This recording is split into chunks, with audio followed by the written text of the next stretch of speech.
Hey all you beautiful people out there, and welcome to my channel if you're new. Welcome back if you're coming back. Um, the software that I use for these kinds of videos have changed, so I wasn't quite sure how to do the lip syncing on the last video, but I have figured it out. So please subscribe to my channel. If you're already subscribed, make sure you're still subscribed. YouTube loves unsubscribing people. If you know you're going to like this, give it a like, or you can dislike if you want. It doesn't matter. Also follow me on Twitter. My Twitter address is above my head. So I figured I'd give old Hammy Boy a break for a while and go back to good old Dr. Biddle at Genesis Apologetics. However, you still need your facepalm gear because, like all the other apologists, Dr. Biddle is a facepalm person. So grab your snacks and let's get going. Dr. Biddle, I turn it over to you. Start your babbling. And while you're thinking about it, if you're new, why don't you go ahead and hit that subscribe button? And if you've already subscribed to me, make sure you're still subscribed because for some reason, YouTube loves to unsubscribe people. Also, if you're new here, I'd like to thank you very much for giving me a chance. And for my fans and subscribers, thank you so much for coming back. You are the lifeblood of this channel. And now, with that, let's get on with the video.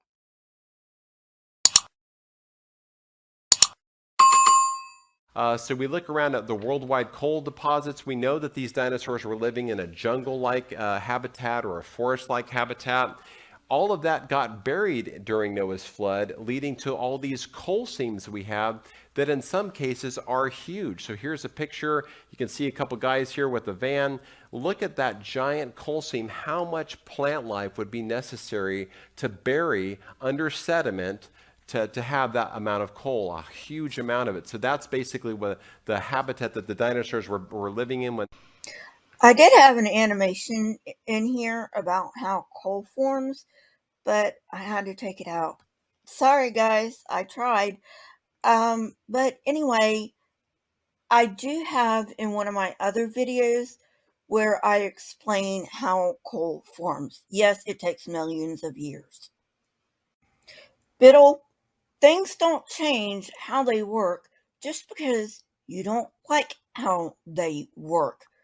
Learn to deal with reality and put your big boy pants on and stop your fucking whining. They got buried, and you can see all these coal deposits, and they're worldwide. So something happened back then that's not happening today to produce all these coal deposits, and it would take a worldwide flood to do that. So I'm not going to spend too long on this claim because, let's face it, you didn't either. But I do have a few questions. Some of them are very, very basic, which you should have at least tried to answer. Like, where is the seam of coal and exactly how deep is it? Also, you didn't even try to answer the question of why we should be impressed by how deep this coal is. Like, you could have at least tried to give us some, I don't know, idea of coal formation. And if this seam of coal is the result of a worldwide flood, which is just mind-boggling levels of stupid, you should be able to find these seams of coal all over the world. But you don't. Almost as if they only form where they can form. Also, if these coal seams were the result of a worldwide flood, and the world was covered in trees and plants at one time, which actually it was. Thank you so much for saying that. We would expect to find these coal seams all around the world in the same place, at the same depth, and measuring the same depth. But we don't find that. Now, Biddle, put your thinking cap on. I know you're smarter than this. Oh, yeah, silly me. You are smarter than this. You are lying to your audience because that's the only way that anybody could buy this bullshit is if you lie. If you were telling the truth, you wouldn't have to lie because truth stands and falls on its own merits. You fucking moron. And you know what? You know that. That's why you have to lie. When you guys go to a natural history museum today, they're going to say, oh, well, the Noah's flood didn't kill the dinosaurs. The Chicxulub asteroid did. Has anyone heard that before? The asteroid killed the dinosaurs? So here's where the Chicxulub asteroid hit, way down here on the Yucatan Peninsula in Mexico. And here's a simulation of what impact that would likely have as far as sending tsunamis up in the region and everything. But what happened to our 14 states of dead dinosaurs over here? How'd they get buried?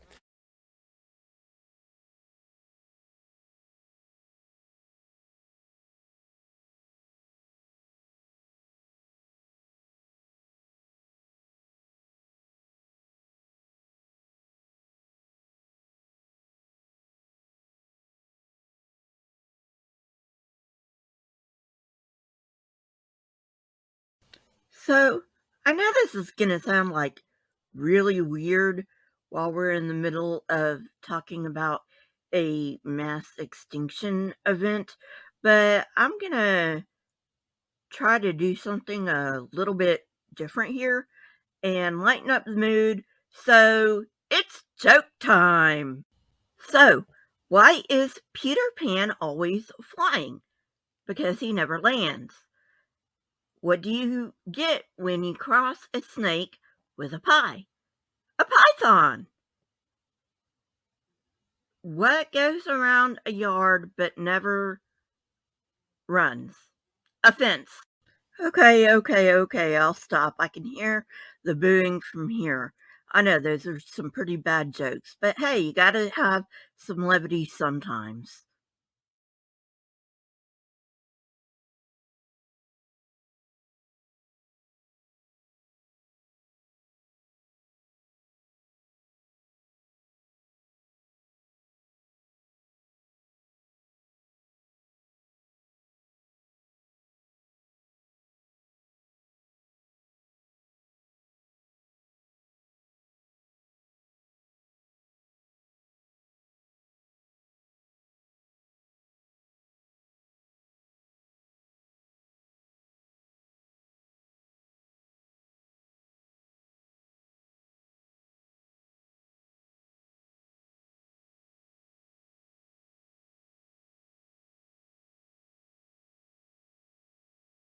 So if we look at the simulation here of the Chicxulub, so there's all the mud we have in Montana. There's a dinosaur that's buried under 100 feet of mud. Here's where the Chicxulub asteroid hit. Here's the dinosaur kill zone, and I would call that quite a miss. So here's all the dead dinosaurs. Here's the Chicxulub asteroid that hits and the tsunamis that are happening, and it completely missed. So you can't say that these worldwide dinosaurs that are buried all over the world is due to one single asteroid that hit 2,000 miles away from the heart of the kill zone.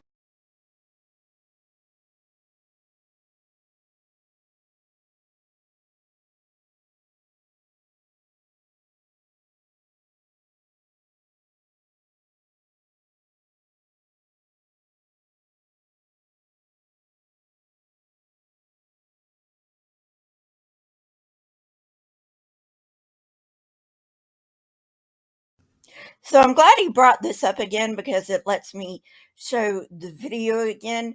Now, I did have to break up the video so I don't get a copyright strike. So this is the part where I'm breaking it up. And now we'll go back to the video to see how long it takes for it to spread enough to the kill zone of the dinosaurs. Hint, it doesn't take very long. These people have no idea what scale means. They really don't.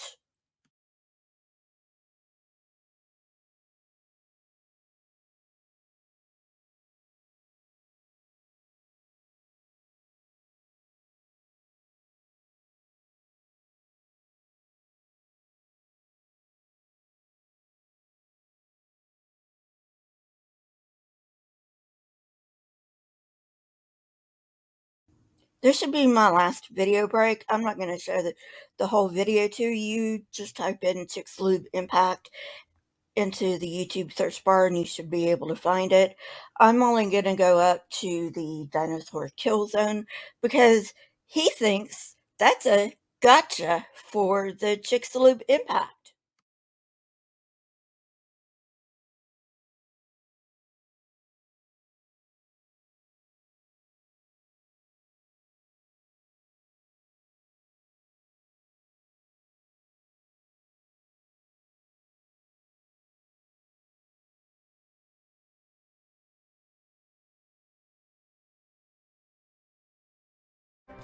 Why couldn't they play cards on the Ark? Why, Myculistony 5? Because Noah was standing on the deck. That's clever. Yeah, I don't like that one as much.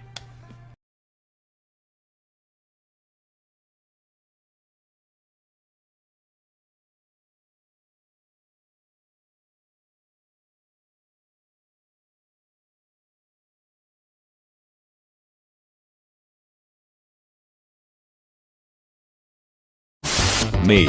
We commemorate the day you died every year. Jesus, that's nice. What's the day called? Jesus, Keith. Me. Bad Friday.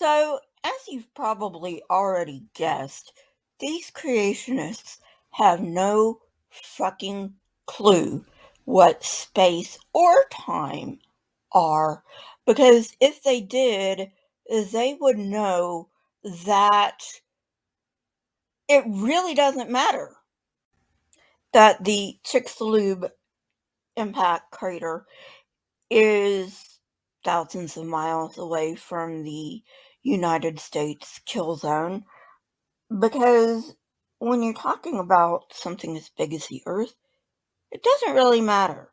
Plus, volcanoes can induce what's called volcanic winter all around the world.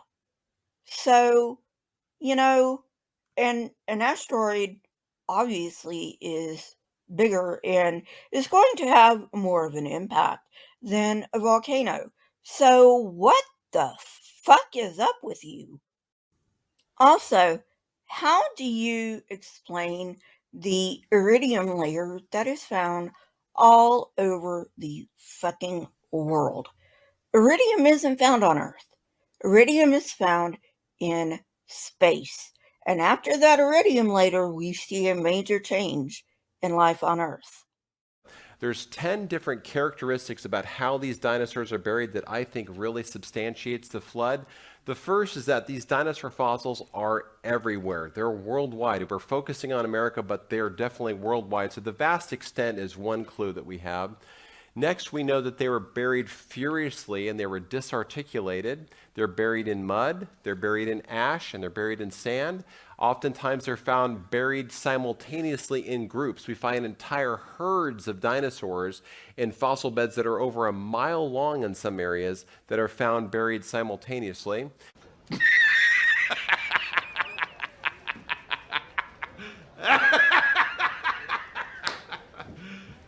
You serious? Jesus fucking Christ, this is making my head hurt. Where the fuck do I even start with this? Well, I'm gonna tell you, I've already done some of the things on here, so I'm not going through those again. Sounds like he just wanted to pad out his list to think he had more. My dude, come on. It might work with your ignorant audience, but it isn't gonna work with us. You know, if you really wanted to come up with 10 things, you could have come up with, 10 new things instead of repeating, I don't know, about 3 or 4 of them. That doesn't help. First, they're found all over the world. Well, who would be surprised by that? The KT boundary is found all over the world. And dinosaurs were all over the world too. It doesn't take a genius to figure out that a meteorite is going to hit. And when it does hit Earth, it's going to have major ramifications for life all over the Earth. You're talking about volcanism and hurricanes and tsunamis and all this stuff.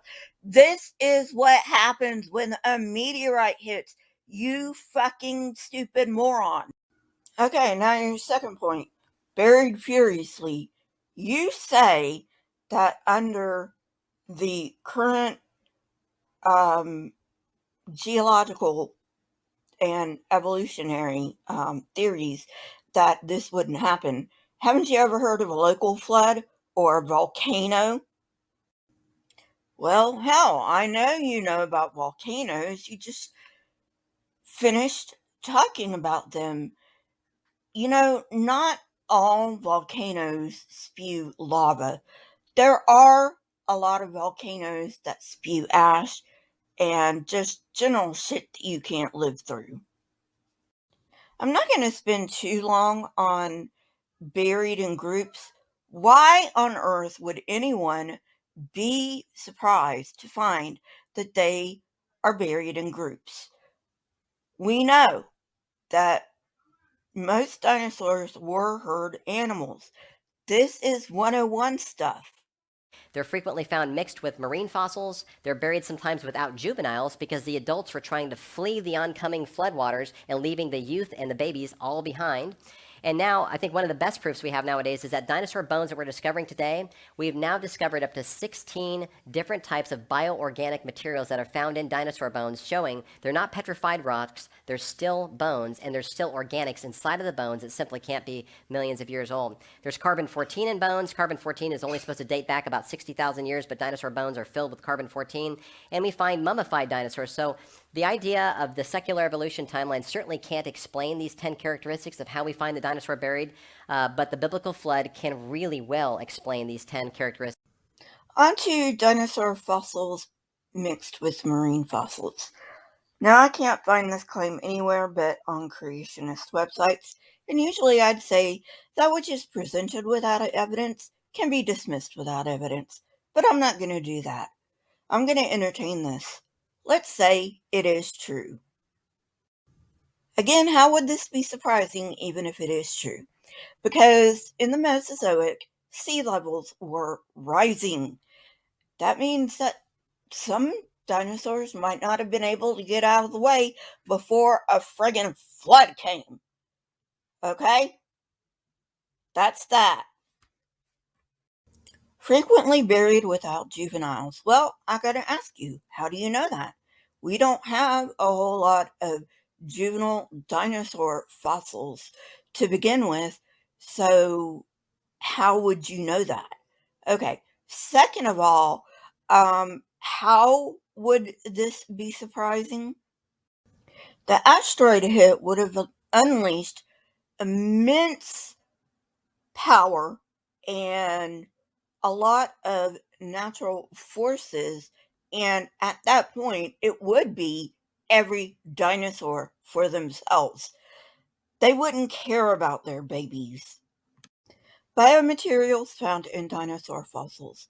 I guess you're talking about Schweitzer's work, and she is very pissed off that you young earthers keep using her work to shore up your asinine hypothesis.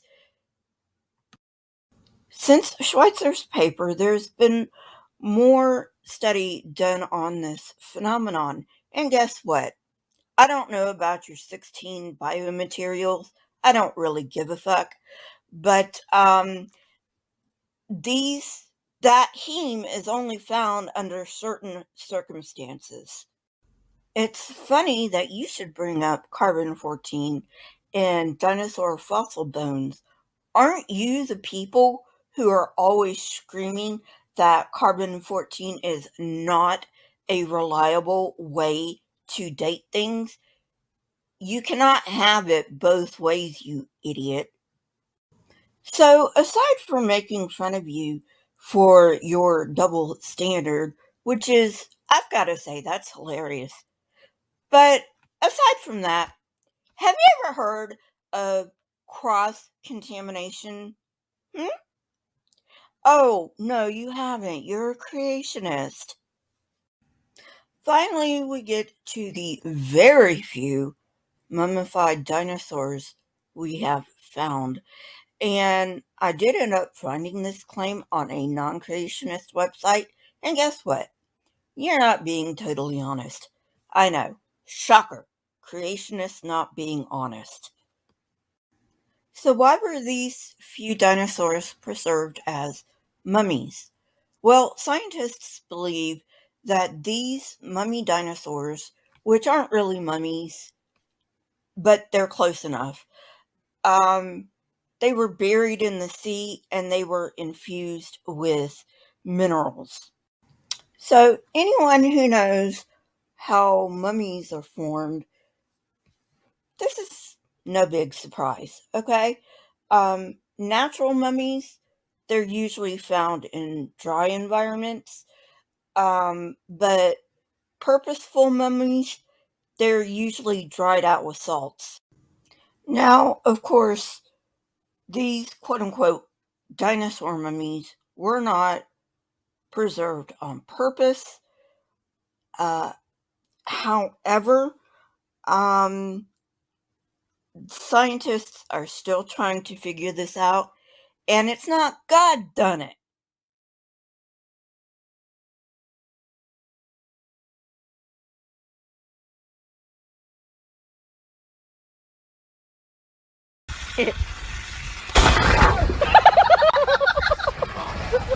Oh my god!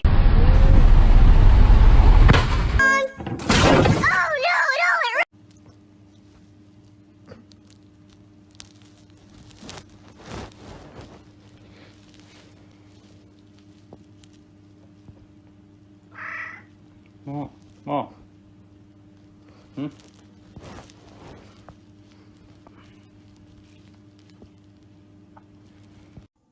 I'm willing to give some people the benefit of the doubt when it comes to this shit, like John Morris Pendleton. You know, he shouldn't have been spreading this shit, but I think he really did believe it, and I think it was coming from a place that was good. Now, sir, he should have gotten his facts straight before deigning to teach what he did not understand. But there's a difference between being mistaken and lying, and being ignorant and being stupid. And I think he was just mistaken.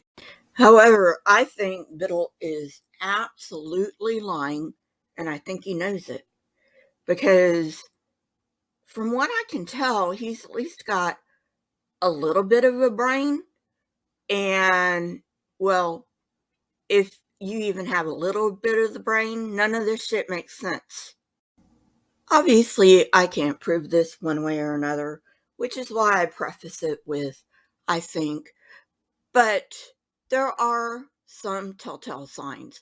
And if you watch these apologists long enough, you'll know who doesn't know a thing and who's really lying. And if you think I just tripped up myself, well, I mean, maybe I did, but again, this is just alleged, and this is what I think. So, while I think these people are lying, I don't know. Congratulations, it's a celebration. Well, friends, I wanted to give you your weekly dose of stupid, but like all things, you can overdose on the stupid. So I'm going to call it quits for now. Thank you for watching. I put a lot of clips in here because there were some things I wasn't quite sure about. So other people who know a lot more than I do about these topics would be the ideal ones to explain these topics, which is why I put in clips of them explaining. Plus, I mean, come on, they do it a lot better than I could. So anyway, thanks for watching. If you like what I do, please subscribe to this channel if you have not already. Please like the video. It pumps up the algorithm. Leave a comment down below. That also helps the algorithm. And please share this video, especially with any young Earth friends. If you are financially able, please join this channel. You can join for as little as 99 cents a month. You get custom emojis, and you also get these debunks early. So only if you're financially stable. And I will see you guys later. Bye.